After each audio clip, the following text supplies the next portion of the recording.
Our friends on the 5, this is a Fox News alert. Welcome to Hannity. We are following several major, huge breaking news stories tonight. Another White House shakeup. Anthony Scaramucci is out as the White House communications director. Also, President Trump and members of his administration are now turning up the heat, finally, on congressional Republicans after the Senate failed to repeal and replace Obamacare, of course, a 7-year promise. Then after another North Korean ICBM test, the commander-in-chief, he is promising you, the American people, to handle this growing threat from this rogue regime in Pyongyang. And Republicans on the House Judiciary Committee, they are now finally, we've been calling for this for months, they are now calling for a special counsel to investigate the massive scandal surrounding Hillary Clinton, James Comey, Loretta Lynch. Also, an explosive new report on the Obama administration loosening rules to make it easier to unmask members of Congress. Wow. All of that and also much more. We have breaking news in tonight's important opening monologue. All right, Anthony Scaramucci has resigned, and the White House communications director, General John Kelly, is sworn in as the new White House chief of staff. Eric Trump will be joining us tonight with reaction. Also tonight, after last week's epic failure to repeal and replace Obamacare, President Trump is, yes, rightly pressuring Republicans to keep to their 7-year promise. To you, the American people. They're desperate for the promise to be fulfilled. Now, over the weekend, the commander-in-chief, he tweeted out, quote, if a new health care bill is not approved quickly, bailouts for insurance companies and bailouts for members of Congress will end very soon. Now, the president also added, quote, unless the Republican senators are total quitters, repeal and replace is not dead. Demand another vote before voting on any other bill. Republicans appeared now to be throwing in the towel on repealing Obamacare. The president, he is 100% committed to hold their feet to the fire, and so are we here on this show. And now, after losing a very close vote, because why? Senator John McCain, he joined the obstructionist Democrats. Republicans are apparently, what? Ready to give up? I'm sorry, there's no excuse. It's pathetic, inexcusable. And it proves that we now have a Republican Party that is not only spineless and gutless and lacking leadership and unity. What do they stand for? What is their identity? They don't have one. Republicans in Congress, you have a choice to make. You can keep your word and start doing your job and passing bills and keeping promises, repeal and replace Obamacare, or literally keep making excuses why you can't implement the president's agenda and your agenda. Guess what will happen? You will risk losing the House and Senate in 2018. So, in case you care, my message to you lazy people in D.C. is stop the vacations, get to work, because when you fail, it's the American people, the forgotten men and women in this country, who end up suffering. You're supposed to serve them, in case you forgot your public servants. Also tonight, America faces a growing threat from North Korea. The Trump administration is now vowing to take action. On Friday, the rogue regime conducted yet another ICBM test, which Fox News has in fact learned is the longest missile test in the history of North Korea. And then over the weekend, the U.S. military, they conducted a successful THAAD anti-ballistic missile test that was over the Pacific Ocean to send a message back. And earlier today, during a cabinet meeting, President Trump said his administration will handle North Korea. And this comes after the president called on China to step up and do more to stop Pyongyang's aggressive behavior. The Japan prime minister is now saying that he and President Trump, they have agreed to take action against North Korea, which is desperately needed. And the president is now facing an increasingly difficult situation here. There's no good answer to this situation. And the reason why, and you will never hear this from the media, it goes back decades to the Clinton administration. Now, you won't learn this from the media, but back in 1994, then President Bill Clinton and his administration, they struck a deal with Kim Jong-un's father, Kim Jong-il, where, according to the New York Times, the U.S. at the time agreed to give North Korea over $4 billion taxpayer dollars in energy aid over the course of a decade. In exchange, North Korea was going to freeze and eventually end their nuclear weapons program. And as part of the deal, North Korea would allow inspectors into its nuclear sites. But this is the important part. Remember, think Iran, because it's like Iran Redux here. They would also be allowed to keep their nuclear fuel rods, which could be used to make weapons for an unspecified number of years. Bill Clinton, well, he put those fears aside, gave him the money, your money, and praised this really dumb agreement, which they never kept. Watch this. This is a good deal for the United States. North Korea will freeze and then dismantle its nuclear program. South Korea and our other allies will be better protected. The entire world will be safer as we slow the spread of nuclear weapons. It wasn't a good deal for the American people, and Clinton ended up eating his words because in 1998, North Korea test-fired a long-range missile. By 2006, North Korea had conducted its first nuclear test, and under the Obama administration, the North Korean threat grew rapidly. He did nothing about it either. It turned into the growing crisis that now the president is facing. No great solution. As for the fourth major story tonight on our agenda, Republicans on the House Judiciary Committee, they have sent a letter to the Department of Justice. Finally, they're calling for a special counsel to be appointed. Finally, this time to investigate major scandals with real evidence surrounding Hillary Clinton, James Comey, former Attorney General Loretta Lynch. It's about time they did this, used their authority, subpoena power, to restore law in the country. Guess what? We need equal justice under the law. And we've been telling you this for months on the program. There is a massive double standard when it comes to investigating scandals, in this case, that involve Democrats. And the Republicans are in charge.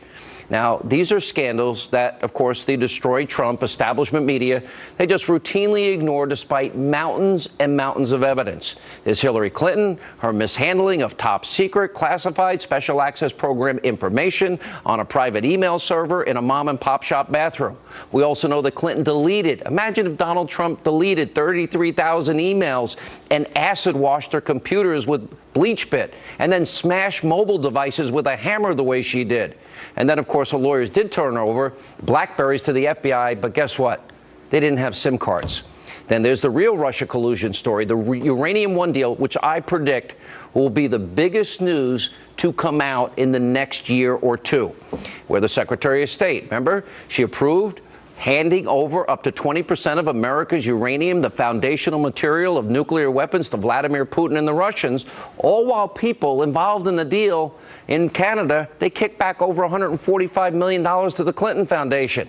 Bill Clinton doubled his speaking fees in Moscow. Then you got James Comey testifying under oath. He had a friend leaking comments to the New York Times, some of which were classified, we're told, government information. He's not allowed to do it. Well, that could be a crime also. Comey may have violated the law. That was government property, and that could be a violation of the Espionage Act. Also, Comey admitted before Congress, yes, the former Attorney General, Loretta Lynch, pressured him not to tell the truth, that the Clinton email investigation was an investigation. Well, she wanted to call the matter, and he ended up listening. And as for Lynch, just days before Comey's announcement that let Hillary off the hook, she met Bill Clinton for 40 minutes in an airport tarmac. Conflict of interest. And of course, there's the group behind the fake news anti-Trump dossier. It's about the hookers in Russia that turned out not to be true. Fusion GPS. Well, who was paying for that hit piece? Who were they tied to? Because they had ties to Russia.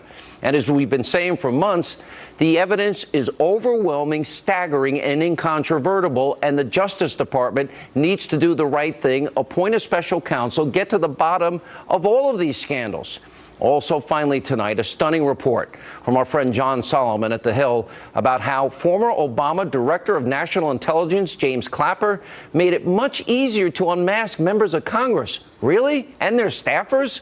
Well, that opens the floodgates for Fourth Amendment privacy violations. Here with reaction from The Hill, John Solomon himself, conservative commentator Monica Crowley. Okay, so really, we have the former Director of National Intelligence. Then we have the issue of Susan Rice.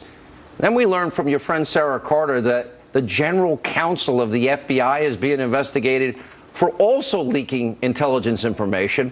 Why is this unmasking story by Clapper so important?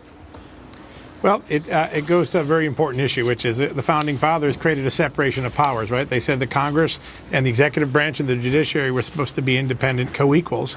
And if the executive branch could on its own begin unmasking information about members of Congress, it opens the door for them to spy on things that are being said about them or things that they themselves were talking about when they're intercepted overseas. And I think this standard and change, back in 1992, CIA Director for George H.W. Bush, Bob Gates, he put out a standard that made unmasking a last resort. You'd only unmask a member of Congress if there's no other way to get foreign intelligence.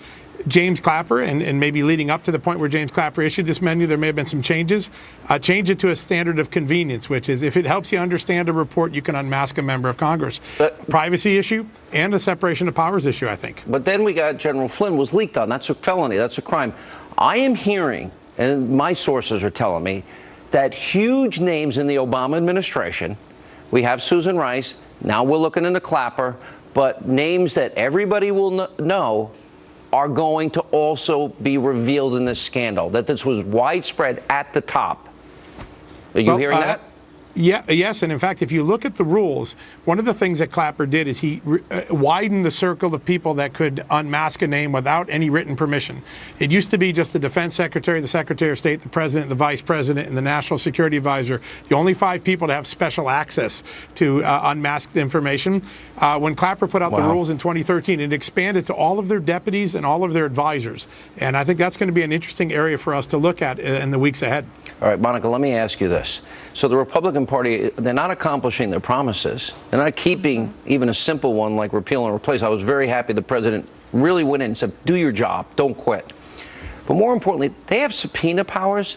They have the power that we have given them. They're now in charge of these committees. And only now are they finally beginning to realize that the Democrats and the media want the president destroyed, and that there's far more evidence of real wrongdoing and felonies committed, and only now they're getting in the game. 6 months into the fact. Look, Sean, I really believe that there are some Republicans, not all, but there are some on Capitol Hill who are as interested as Democrats and the media are in destroying Donald Trump. And I'm referring to establishment Republican types who are interested in torpedoing the agenda of the president, which also happens to be the Republican agenda. So it's a self-destructive act. But because Donald Trump represents such an existential threat to the establishment on both sides, as well as to the media and the deep state and the permanent federal bureaucracy, that there are elements on all sides that are actively trying to undermine him, even if that means losing the grip on their own agenda, even if that means perhaps even losing the House, because Trump represents such an overwhelming threat that they're willing to destroy him and take him down. And by the way, the country, by failing to repeal and replace Obamacare, by having tax reform in a chaotic mess already. Why aren't they keeping it's now 8 months and they haven't kept a simple promise? Well, and again, it gets to a point, and I realize my point is quite controversial here, but it's not just the Democrats, the far left, and the media that are out to destroy Donald Trump. Remember, he is a very interesting kind of figure care more about, that threatens everybody on both sides. So they don't care if they lose, as long as they hurt the president. Think about it this way. Republicans, you're saying that. Yes, not all, obviously, but I think there are elements in the Republican Party that are as interested as the Democrats and the left and the media in taking this president down, making sure he doesn't succeed.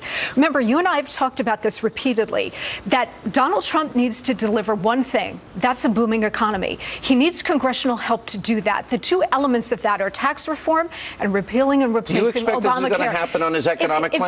If he can't get those two elements in, it's going to flatten the U.S. economy. Do you think they'll do this to his economic agenda? I am not sure. I mean, already now the talk on tax reform is, well, it's also in chaos on Capitol Hill. If they are really interested in serving the American people, they will make sure that that agenda goes forward. All right, let me ask and that John, the economy is one set on a growth path. That's a chilling. They're part of my 5 against the president, so I agree with you, but I'll ask Eric Trump about it later tonight.